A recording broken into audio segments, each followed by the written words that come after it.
Самарқандтағы кесенелерге өте ұқсайды. Мына жеріндегі мармарлардың барлығы керемет етіп салған екен. Жайлап түсіп жатыр мармарлар. Енді уақыт өзінікін алады, сондықтан бұл бұзылады әрине.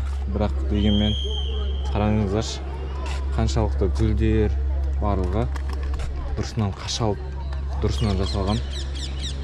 Оған қаншама уақыт кетті, иә. Мына жерлер кері жапсырғысы келеді, әрине қазіргі технология ондайға мүмкіндік бермейді. Міне тас ортасында тұр, мына түсіп қалған.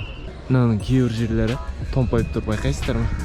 Басыңа түсіп кететін сияқты болып тұр, міне.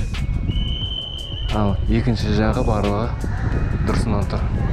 Bir күні болмаса бір күні мынау құлап біреудің басына түсетін сияқты. Қорқынышты әрине.